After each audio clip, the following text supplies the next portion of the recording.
Hello, welcome back. Today we'll be taking a look at the blue box on HackTheBox. Now, some videos back I mentioned that Lame, another machine on HackTheBox, was perhaps the easiest of them all. That's a lie. This is by far the easiest. But there's a cool story behind it, which we'll get straight into. So for those who just want to find out how to get the root flag, it's really simple. Do a basic nmap scan. For CTFs, I always use the aggressive flag since it does it all in one. OS detection, script scan, service scan. -N, really simple, just avoid pinging the box since we know the box is live. PN, no, sorry, my mistake.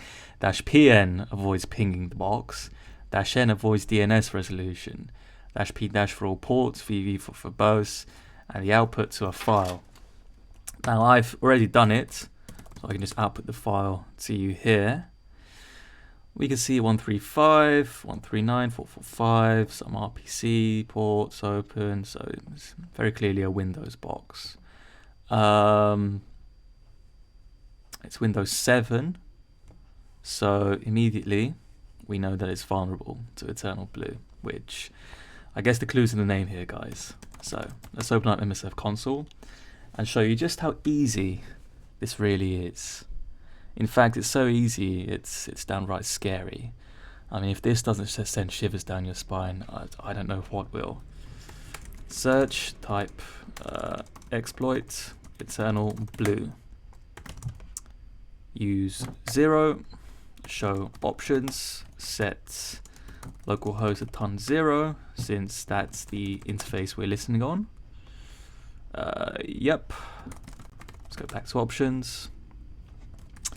Let's set local port to something. Let's do port 80 this time. Set remote host to the IP of the machine, and let's run.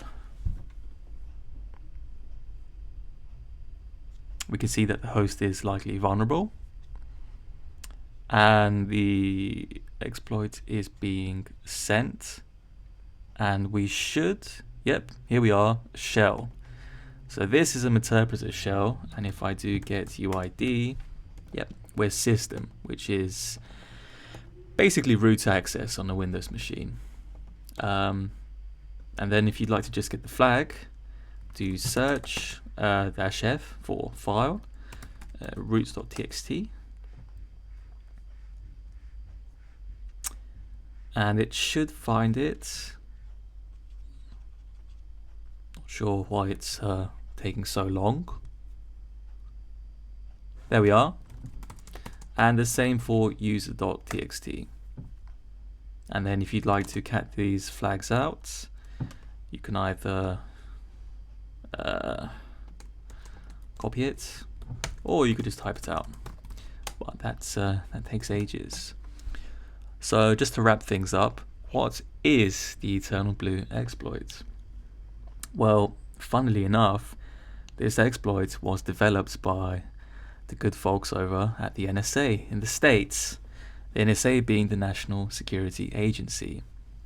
So yes, the USA's version of cyber spies engineered this exploit, and it's what we call a one-click, meaning it takes you from having no access to full root access.